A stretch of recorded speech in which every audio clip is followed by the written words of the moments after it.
What is happening, and welcome to another Photography Talk episode. Actually, episode 163. And friends, this episode is all about Apple. Now, first, we're going to take a look at the new M2 Pro and the M2 Max chips, which represent another huge leap forward in power and efficiency. Then we're going to explore the new MacBook Pro, which features the M2 Pro and the M2 Max chips. And we'll wrap things up by taking a look ahead at what future MacBooks might have. How does touchscreen sound? Now, all of that is here in just ahead. But first, friends, look, every single week we put these videos together in these small little bite-sized little news nuggets to keep you informed as far as what is happening. Now, of course, if you find some value with this video and simply want to do us a solid by crushing the heck out of that like button down below, it really does help with the whole YouTube algorithm. That said, my friends, let's get on to this week's headlines. Now, if you're like me and use Apple computers, you're likely very excited about the recent news that the M2 Pro and the M2 Max chips are finally here. Now, the M2 Pro has a 12-core CPU, 19-core GPU, and 32 gigabytes of unified memory. Now, that's not bad, but the M2 Max, friends, takes it up a whole nother notch with 38-core GPU and up to 96 gigabytes of unified memory. That's some serious specs right there. Now, in both cases, the chips also come with Apple's Media Engine and an improved 16-core Neural Engine and other goodies that make these some of the best chips on the market. Now, if you have a M1 powered machine, you were probably blown away by how much better that was than the old Intel chips that Apple had used. And rightly so, the M1 chip, that was a huge leap forward for Apple. But just as a comparison's sake, the new M2 Pro chip has almost 20% more transistors, and we're talking about 40 billion in total, than the M1 Pro chip. The M2 Max, again, we're talking taking it up a notch here, has 67 billion transistors. That's 10 billion more than what the M1 Max had. And as I'm talking about that, I'm just absolutely blown away with that figure. We're talking not a billion, not 5 billion, 10 billion, 67 billion. In other words, the M2 chips are made to impress, and now that they're available in the new MacBook Mini and the MacBook Pro. And speaking of which,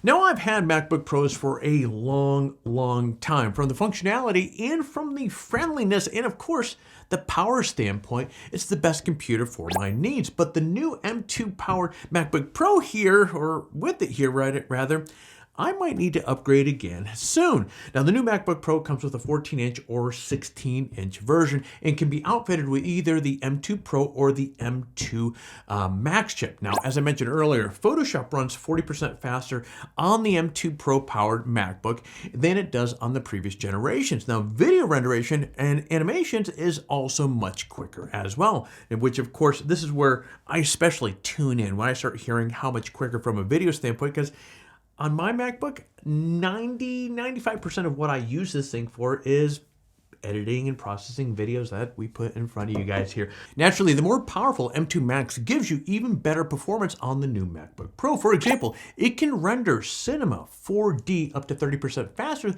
than the previous generation MacBook Pro. Now, additionally, Apple has improved the battery life on the new MacBook Pro. It now stands at 22 hours, which is the longest battery life of any MacBook. And that sounds like one of those cliche things to say here, but you'd like to expect as they're making or bringing new computers like this to marketplace, especially for what we pay for these things. Yeah, I'd like to think they're pushing that progress needle forward. So either way, and for the first time, the MacBook Pro supports 8K displays, which is awesome if you work in photography or videography. Now, other upgrades include support for Wi-Fi 6E, a 6-speaker sound system, a studio quality microphone, which is kind of be interesting to see what exactly, put aside the marketing rhetoric, what does that exactly mean in sound quality? And of course, a 1080p FaceTime HD camera. There's also tons of ports, including an SDXC card slot, a MagSafe, and 3 Thunderbolt 4 slots. And to no surprise to anybody, all of this is going to come at a price. The 14-inch MacBook starts at $1,900 or $1,999, while the 16-inch starts at $2,499, and you can pre-order one today by clicking in the link down below. Yet more news from Apple reveals an exciting new direction for its laptops. Now, according to rumors, Apple is working on a touchscreen to implement on Macs. Now, a real touchscreen and not that little silly thing from a couple years ago with the, you remember the touchscreen thing?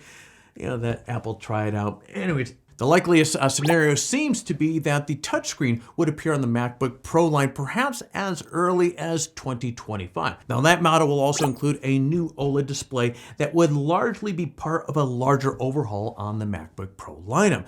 Now what a touchscreen enabled MacBook Pro would not have is a shared operating system with Apple's iPad. Now rumors suggest that Apple will keep the two operating systems separate for now, but it's expected that the future touchscreen Macs will be able to use Apple's Pencil, so at least, well, you can use that tool on your computer and also on your iPad.